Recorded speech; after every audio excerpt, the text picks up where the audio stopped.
우리나라 아파트가 수명이 짧고 부실 시공으로 이어지는 이유.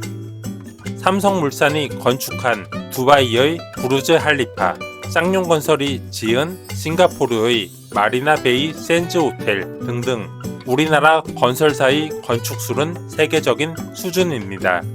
그런데 국내 아파트는 20년만 넘으면 재건축 이야기가 나옵니다.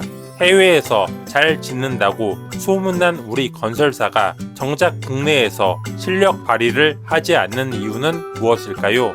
오늘날은 아파트를 너무 많이 지어서 미분양도 생기지만 불과 몇십 년 전에는 주택을 짓는 속도보다 도시의 인구 증가가 더 빨라서 집이 없는 사람이 많았습니다.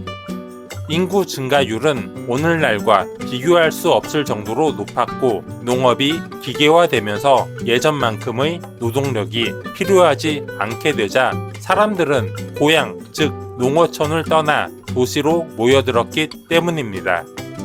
그래서 박정희 정부는 주택을 많이 빨리 공급하기 위해서 각종 인허가 규정을 간소화하고 기간시설 설치에 도움이 되도록 1977년에 주택건설촉진법 주촉법을 개정했습니다. 주촉법은 아파트를 건축이 끝난 후에 분양하는 것이 아니라 착공하기 전에 미리 판매하도록 하는 선분양 후 시공 방식을 도입해 건설사는 아무런 자금이 없어도 아파트를 지을 수 있게 되었습니다.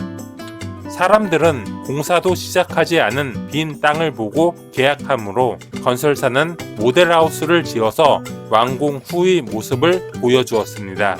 모델하우스, 견본주택은 이때 처음 나왔습니다.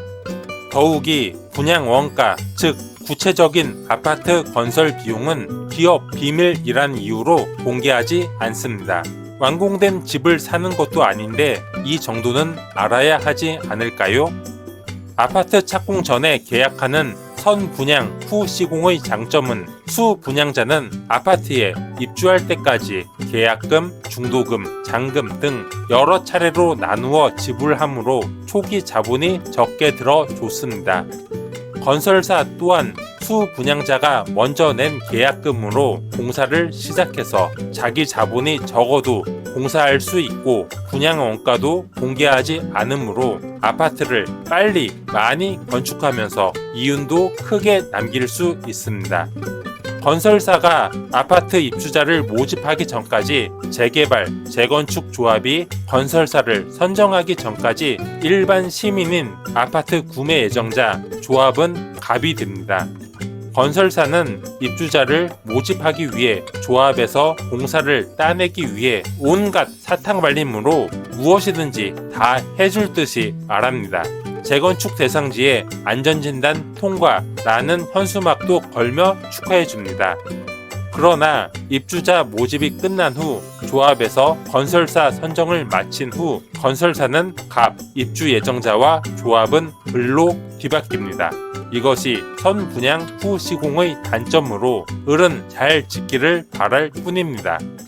건설사는 아파트 구매자와 공사비가 확보되었으므로 공사비를 줄이는 데 혈안이 됩니다. 시공사가 바뀔 수도 없고 더는 입주 예정자에게 잘 보일 필요가 없기 때문입니다. 건설사의 공사비를 아끼기 위한 노력은 부실 공사로 이어지기 쉽고 따라서 아파트 건물의 수명도 줄어듭니다. 입주 예정자는 을이 되었으므로 건설사를 탓할 수 없습니다. 건설사가 공사 중간에 비용이 올라갔다면서 돈을 더 달라고 해도 입주 예정자는 건설사의 말에 따를 수밖에 없습니다. 건설사는 구체적인 분양 원가를 공개하지 않는데도 말입니다. 소송으로 이어지면 이기기 힘들고 시간이 오래 걸리는 데다가 그 시간만큼 발생하는 이자 비용을 감당해야 하기 때문입니다. 공사 기간이 길어질수록 입주 예정자가 부담해야 할 돈이 커집니다. 말 많던 올림픽파크, 포레원, 둔촌 주공아파트도 조합, 시공사 등의 갈등이 극에 치달으며 6개월간 공사가 중단되었으나 소송으로 이어지지는 않았습니다. 건설사는 튼튼한 아파트를 짓는 시공 능력으로 평가돼야 합니다. 그러나 우리나라는 누구도 튼튼한 아파트를 원하지 않습니다. 아파트의 주된 목적은 거주보다 투자가 우선시되기 때문입니다. 아파트를 튼튼하게 지으면 20에서 30년 후 안전진단에서 높은 등급이 나오므로 재건축하기가 어려워집니다. 헌 집을 부수고 새 집을 짓는 기간이 짧을수록 큰 차익을 남기기 때문입니다.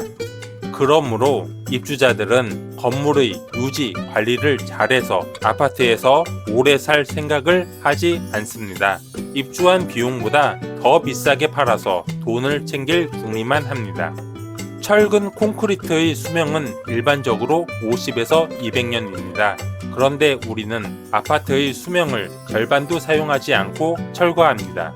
우리는 건설 자원을 낭비하며 계속 새 집을 지어왔습니다. 오늘날 주택 보급률은 100%를 넘었습니다. 주촉법도 주택법으로 바뀌며 빨리 많이 짓도록 유도하지 않습니다. 그러나 건설 현장은 아직도 옛 습성이 그대로 남아 있습니다. 이제 건설사는 수명이 100년이 넘도록 튼튼하게 건축하고 국가는 선시공 후 분양 제도가 자리 잡도록 시스템을 구축하고 선분양 후 시공을 하면 분양 원가를 공개하는 정책을 세워야 합니다. 아무것도 없는 빈 땅과 모델하우스만 보고 아파트를 구매하는 선분양 후 시공은 우리나라에만 있는 판매 방식이기 때문입니다. 가장 비싼 물건을 보지도 않고 구매하는 비상식적인 방식입니다. 앞으로는 구매자가 갑이 되어 완공된 아파트를 직접 보고 얼마나 잘 지었는지 확인한 후 구매하는 시스템이 구축되어야 우리 아파트도 튼튼하고 수명이 길어질 수 있습니다. 여러분의 구독과 좋아요로 더 좋은 영상을 준비하겠습니다. 끝까지 시청해 주셔서 대단히 감사합니다.